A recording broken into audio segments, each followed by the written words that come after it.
Hey, asti, j'étais avec M. Toupin. M. Toupin, c'est un retraité qui était conservateur au Musée de la civilisation de Québec, puis qui est un passionné du patrimoine agricole, puis qui est comme en ce moment là, notre seule référence pour la mémoire de tout ce qui touche l'érable. Mais quand je dis un passionné, il est lui-même acériculteur. Moi, je suis la 4e génération d'acériculteurs.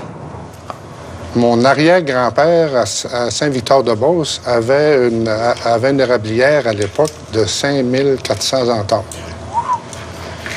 Ça, c'était fait avec 5 types de chaux doubles pour la récolte.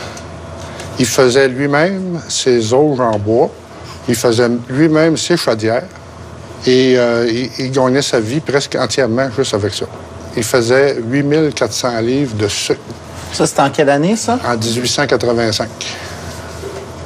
Puis dans ce temps-là, il faisait juste du sucre ou il faisait aussi du sirop? C'est de là que vient la fameuse appellation la cabane à sucre.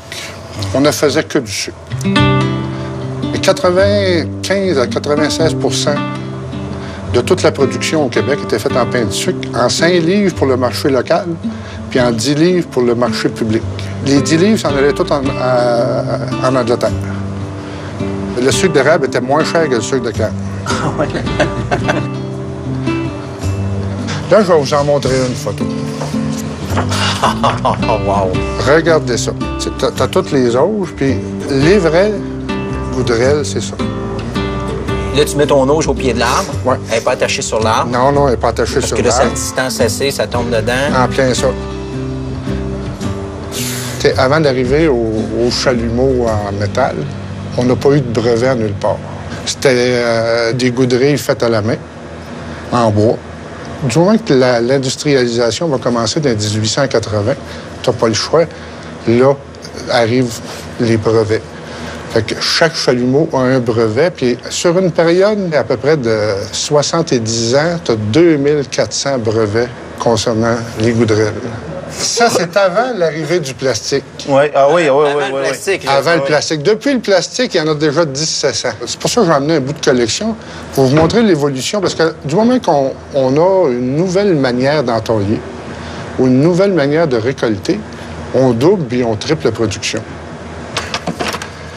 À un moment donné, il y en a un qui a décidé d'utiliser des pièces en métal. Et sur le tableau, vous avez ça ici, qui sert justement à faire l'entaille pour ça. Oh mon Dieu, ça veut dire que c'était rapide. Quand j'étais jeune, là, on avait une affaire comme ça, j'ai jamais su à quoi ça sert. Trop jeune. Le premier en métal fait au Québec, à Roxton Pond, dans l'Estrie, c'est celui-là. Mais il est brillant, par exemple, parce que tu le rentres, puis la force est là, fait qu'il écrase pas ici, fait qu'il devait bien tenir sur l'arbre quand même, là. Et le petit chose ici servait à retenir la chaudière. Ah oui, déjà. Déjà, guette à la petite bordure. Là. Ça, on parle de quelle année? 1880. L'idée de ça, c'est toujours de trouver une invention qui va faire que c'est de plus en plus rapide à entailler, puis en même temps, de plus en plus rapide à installer la chaudière, mais aussi de simplifier quand je vais vider ma chaudière. Quand je suis accroché, là, on comprend que je peux enlever la chaudière facilement, la transvider dans mon baril, ou ma chaudière de transfert, puis la remettre là. Ça devait être une révolution incroyable. C'est une révolution. Ouais. Ici, là, si on voulait voir l'avantage du crochet qui est flottant, quand on ramasse l'eau d'érable, j'ai même plus besoin de décrocher. Je peux juste faire ça comme ça, puis transvider. Là, je viens de gagner énormément de temps au moment de la récolte. Mais moi, je trouve ça fascinant de voir comment un petit détail est développé pour motiver toute sa gang.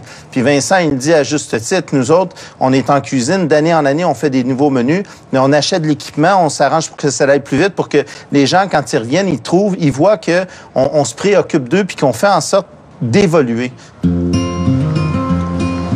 On a oublié de parler de l'apparition du couvercle à un moment donné. S'il pleut, tu veux ramasser juste de l'eau d'érable, fait que tu mets un couvercle par-dessus. Et ça a pris du temps avant qu'on pense à mettre un couvercle dessus.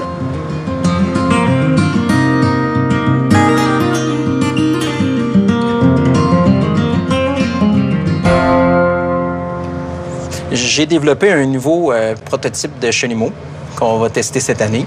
Puis lui, il se visse dans l'arbre. Il va faire son étanchéité sur l'écorce. Fait qu'il ne bouchera pas en plus les premiers anneaux de croissance. Super. Mais là, ça, c'est toute une évolution, là. Ici, de croissance, c'est ceux qui coulent le plus. Donc, tu t'attaches ici, mais tes premiers anneaux de croissance, tu les bloques pas, puis ils vont couler. Puis mon trou, je le fais un peu plus long que ça. Fait que ce qui va d'un bout à l'autre, ça va couler aussi, là. Tu vas le poser une fois, puis tu ne retournes pas dans la saison. Il sort pas. Tu n'as pas besoin de retourner le taper. Il bouge pas. C'est notre avantage. Ouais. T'as-tu ton brevet? On l'a déposé, oui. C'est ce qu'il faut. Va chercher Mélanie. Oui. Je suis le premier, là. T'es le premier, je l'ai même pas essayé. Mais il va falloir tout que tu visses manuellement. Mais non. Mais non. OK, c'est ça. C'est là Pas, mais c'est pas grave. Des fois, tu as des évolutions, puis d'autres fois, tu as des innovations. L'innovation, c'est que tu viens de franchir un step important d'un coup. OK. Peut-être, ça, c'est peut-être une innovation.